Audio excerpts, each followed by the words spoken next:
Bismillahirrahmanirrahim. Today we will discuss thermoelectric material. What is thermoelectric material? वो material thermoelectric material है जो thermoelectric effect पर काम करते हैं। और इस मटेरियल को सबसे पहले इस इफेक्ट को थर्मोइलेक्ट्रिक इफेक्ट को थॉमस जॉन ने इन 1821 में डिस्कवर किया था। थर्मोइलेक्ट्रिक इफेक्ट को thermoelectric effect क्या है? The thermoelectric effect which can directly convert temperature difference to electricity within a conductor material. ये environment से जो temperature difference की मदद जो है उसको directly convert करता है electricity में।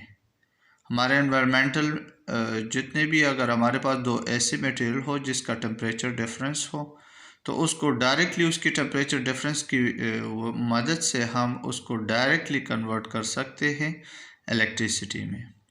और इसकी बुनियाद पर हम ज़्यादातर साइंटिस्ट जो है वो ये काम कर रहे हैं कि हम कोई ऐसी मटेरियल डिस्कवर कर ले कि उससे थर्मोइलेक्ट्रिक जनरेटर हम बना लें। ठीक है, एक हाई टेम्परेचर एक कूल टेम्परेचर और दोनों की डिफरेंस टेम्परेचर डिफरेंस, जो कम हीट ऑब्जॉर्व करे सन से एक ज़्यादा हीट ऑब्जॉर्व कर ले, दोनों का टेम्परेचर डिफरेंस हो, उस डिफरेंस एंड टेम्परेचर को हम डायरेक्टली फिर कन्वर्ट कर सकते हैं इलेक्ट्रिसिटी में और इसको हम थर्मोइलेक्ट्रिक इफेक्ट्स कहते हैं। ठीक है, सीबेक इफेक्ट। जब भी हम थर्मोइलेक्ट्रिक मटेरियल पढ़ते हैं तो तीन इफेक्ट्स से जो है हमारा वास्ता होता है और उन तीन इफेक्ट्स में एक सीबेक इफेक्ट है। Seebeck effect, a conductor generates a voltage when subjected to a temperature gradient. अगर टेम्परेचर डिफरेंस हो तो हम वोल्टेज जनरेट करते हैं। जितना ज़्यादा टेम्परेचर डिफरेंस होगा उतनी ज़्यादा वोल्टेज जो है वो जनरेट हो सकता है और इस इफेक्ट को सीबेक इफेक्ट कहते हैं। और ये सीबेक का कोएफिशिएंट्स है, कांस्टेंट है। एक पेटलियर इफेक्ट है। पेटलियर इफेक्ट जो है वो रिवर्स ऑफ सीबेक इफेक्ट है, इसका उलट है। The temperature difference induce by a voltage generate gradient. यहाँ पर वोल्टेज जो है वो चेंज इन टेम्परेचर से जो है वो बनता है, जनरेट होता है। यहाँ पर चेंज इन टेम्परेचर को जो है वो हम वोल्टेज ग्रेडियंट में इंड्यूस वोल्टेज ग्रेडियंट में जो है वो इसका रिवर्स प्रोसेस है। यहाँ पर है change in temperature voltage gradient पैदा करता इफेक्ट जो है, टेम्परेचर ग्रेडियंट वोल्टेज जनरेट करता है। यहाँ पर वोल्टेज ग्रेडियंट जो है वो चेंज इन टेम्परेचर जो है वो प्रोड्यूस कर रहा है। फिर इसके थर्ड इफेक्ट जो है वो थॉमसन इफेक्ट है, वो 1851 में है कि when current flow through an heated conductor, heat is evolved or absorbed through a body of a conductor। एक कंडक्टर मेटल्स आप ले, उसका एक साइड जो है वो गर्म होना चाहिए, हीट लगा ले, हीटर लगा ले, और दूसरा साइड जो है वो ठंडा होना चाहिए।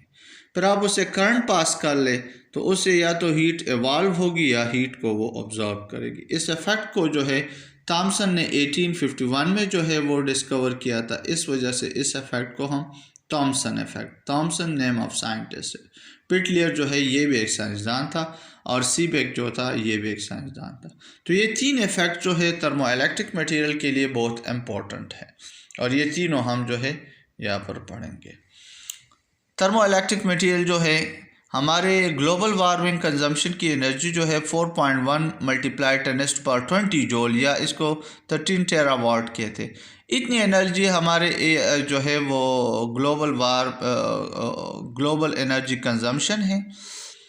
तो ये रोज़ बरोज़ बढ़ रहा है। अगर ये एनर्जी ज़्यादा मकदार में हम खर्च कर रहे हैं तो अगर हम ज़्यादा कर ले इस एनर्जी को, अगर हम इफेक्ट किस एनर्जी की मदद से हम इसको कन्वर्ट करते तो वो सोलर एनर्जी है, हीट एनर्जी है जो ज़ाया हो रही है, अर्थ पर आ रही है सन से और हम इसको जो है यूटिलाइज नहीं कर रहे। अगर इस एनर्जी को हम जो है अदर फॉर्म में कन्वर्ट कर ले इलेक्ट्रिसिटी में, तो फिर ये एनर्जी जो है हमारी कंजप्शन इसके जो है वो बहुत ज़्यादा एनर्जी, हमें इसके डबल से भी ज़्यादा, इसके ट्रिपल से भी ज़्यादा एनर्जी जो है वो हमें मिल सकती।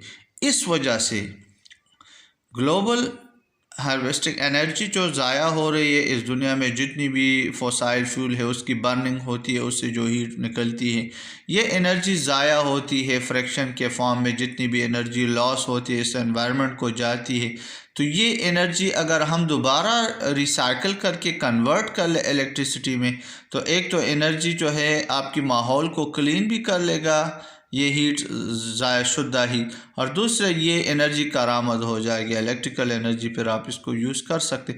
इस वजह से थर्मोइलेक्ट्रिक इफेक्ट जो है या थर्मोइलेक्ट्रिक मटेरियल जो है ये एक अच्छे मटेरियल है, ताकि ये हमारी एनर्जी क्राइसिस को जो है वो दूर। एक सोलर मटेरियल है, सोलर सेल मटेरियल, दूसरे थर्मोइलेक्ट्रिक मटेरियल है, और ये थर्मोइलेक्ट्रिक मटेरियल हमें जो है सोलर सेल की तरह जो है हमें एनर्जी क्राइसिस में हेल्प दे सकती है। इस वजह से ज़्यादातर साइंटिस्ट जो है वो थर्मो इलेक्ट्रिक मटेरियल पर रिसर्च कर रहे हैं, ताकि हमें अच्छे थर्मो इलेक्ट्रिक मटेरियल मिल जाए और उससे हम दो मॉड्यूल्स जो है वो बना सकते हैं, एक फॉर पावर जनरेटर और दूसरा फॉर कूलिंग पर्पस जो है हम थर्मो इलेक्ट्रिक मटेरियल को यूज़ कर सकते हैं। ये दो इफ़ेक्ट्स हैं हमारे पास।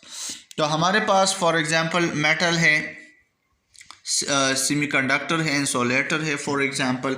अगर हम उसकी थर्मोइलेक्ट्रिक प्रॉपर्टी चेक कर ले, तो हमारे पास जो है इस प्रॉपर्टी को अगर हम अच्छे थर्मोइलेक्ट्रिक मटेरियल जो है बनाना चाहते हैं, तैयार करना चाहते हैं, तो उसके लिए हमारे पास एक फार्मूला है जिसको हम फिगर ऑफ मेरिट कहते हैं। अगर ये फिगर ऑफ मेरिट हमारे पास एक मटेरियल के लिए ज़्यादा लार्जर आ जाए, तो फिर हमारी एफिशिएंसी अच्छी हो सकती है, फिर हम अच्छे थर्मो इलेक्ट्रिक जनरेटर बना सकते हैं, अच्छे कूलिंग रेफ्रिजरेटर बना सकते हैं। तो ये फिगर ऑफ मेरिट पर डिपेंड करता है। ZT इसको फिगर ऑफ मेरिट कहते हैं। ये सिग्मा जो है ये इलेक्ट्रिकल कंडक्टिविटी है, ये S² जो है ये जो है सीबेक कोफिशिएंट है, और T जो है ये टेम्परेचर है, और K जो है ये जो है लेटेस्ट थर्मल कंडक्टिविटी, ये थर्मल कंडक्टिविटी है, ये L लेटेस्ट थर्मल कंडक्टिविटी है, E इलेक्ट्रॉनिक थर्मल कंडक्टिविटी है। तो ये फिगर्स अगर हमारे पास फाइंड आउट हो जाए, तो हम फिगर ऑफ मेरिट कैलकुलेट कर सकते हैं हर एक मटेरियल के लिए। अगर ये figure of merit less than 1 है, तो फिर ये अच्छे थर्मोइलेक्ट्रिक मटेरियल नहीं है। अगर ये इक्वल टू 1 है या ग्रेटर देन 1 आ जाए, तो ये बेस्ट थर्मोइलेक्ट्रिक मटेरियल है, फिर हम इसको पावर जनरेशन के लिए यूज़ कर सकते हैं। तो ये फिगर ऑफ मेरिट हमें इम्प्रूव करना है, 4-6 तक ले जाना है। अगर ये 1 तक आ जाए, 1-2 तक आ जाए हाई टेम्परेचर पर, हाई टेम्परेचर का मतलब ये टेम्परेचर डिफरेंस, अगर हाई टेम्परेचर को ये कन्वर्ट करना है फिगर ऑफ मेरिट जो है, तो फिर हम अच्छे जनरेटर जो है वो बना सकते हैं सन से। सिग्मा जो है इलेक्ट्रिकल कंडक्टिव, सीबेक कोफिशिएंट है, T is mean operating temperature है, K इज़ थर्मल कंडक्टिविटी है, और L जो है ये electronic and latest thermal conductivity को रिप्रेजेंट कर रहा है। तो फिगर ऑफ मेरिट ज़्यादा होना चाहिए, तो ज़्यादा एफिशिएंसी होगी, तो अच्छा थर्मोइलेक्ट्रिक मटेरियल होगा। तो अब क्वेश्चन ये अराइज होता है कि कौन से मटेरियल जो है वो अच्छे थर्मोइलेक्ट्रिक मटेरियल है कि उसको हम जो है फॉर पावर जनरेशन यूज़ कर ले। हमारे पास जो है वो 3 टाइप के मटेरियल्स है प्रॉपर्टीज़ में। एक हमारे पास मेटल है, एक सेमीकंडक्टर है, एक इंसुलेटर है। ये प्रॉपर्टीज़ एक सिग्मा सीबेक कोफिशिएंट है, एक सिग्मा है, एक Z जो है ये है। तो अगर ये प्रॉपर्टीज़ हमारे पास गिवन है, देखिए एक की एक प्रॉपर्टी अच्छी है तो दूसरी ख़राब है, दूसरी की ये अच्छी है तो वो तीसरी ख़राब है, तो ये अगर आप एज ए होल इसकी फिगर ऑफ मेरिट कैलकुलेट कर ले तो ये बहुत कम आती है। इस वजह से हम इसको एक अच्छे थर्मोइलेक्ट्रिक के तौर पर जो है वो यूज़ नहीं कर सकते। तो जो मेटल जो है ये गुड इलेक्ट्रिकल कंडक्टिव है, तो इसकी थर्मल कंडक्टिविटी, इसकी सीबेक कोफिशिएंट जो है आप चेक कर ले, ये सारी चीज़ें गिवन है। अगर आप इस फार्मूले में पुट कर ले तो इसकी फिगर ऑफ मेरिट अच्छी नहीं आती। तो ऐसे मटेरियल हमें तलाश करने हैं कि जिसकी जो है सीबेक कोफिशिएंट ज़्यादा हो, इलेक्ट्रिकल थर्मल कंडक्टिविटी जो है वो ज़्यादा होना चाहिए, और थर्मल कंडक्टिविटी जो है वो भी जो है वो ज़्यादा होगी, तो फिर ये अच्छे जो है फिगर ऑफ मेरिट जो है इसकी रिज़ल्ट अच्छी आएगी। तो ये जो है ऐसी प्रॉपर्टीज़ हैं कि थर्मल कंडक्टिविटी और इलेक्ट्रिकल कंडक्टिविटी जो है ये एक दूसरे के रिवर्स हैं, एक ज़्यादा होती है तो दूसरा कम होती है। इस वजह से जो है ये फैक्टर जो है हमें थर्मो इलेक्ट्रिक मटेरियल की अच्छी प्रॉपर्टी जो है वो हम हासिल नहीं कर सकते।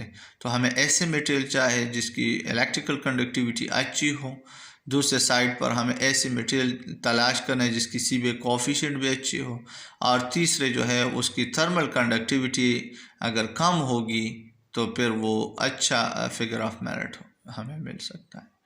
तो आज के टॉपिक में हमने ऐसे मटेरियल को स्टडी करना है जिसको हम थर्मो इलेक्ट्रिक मटेरियल कहते हैं, और ये थर्मो इलेक्ट्रिक मटेरियल जो है हमें एनर्जी जो ज़ाया होती है उस एनर्जी को हम एज ए जनरेटर हम इससे एक जनरेटर बना सकते हैं जिसको थर्मो इलेक्ट्रिक जनरेटर कहते हैं, जिसकी मदद से ये ज़ाया शुद्ध हीट एनर्जी जो ज़ाया होती है हर रोज़ कारखानों से, इंडस्ट्रीज से जितनी भी ये हीट लॉस होती है, कारों से, मशीनरी जितनी भी चलती है उससे जो हीट हमें ज़ाया होती है वो ज़ाया शुद्ध हीट हम दोबारा रिसाइकिल करके उससे हम इलेक्ट्रिसिटी जो है वो हासिल कर सकते हैं।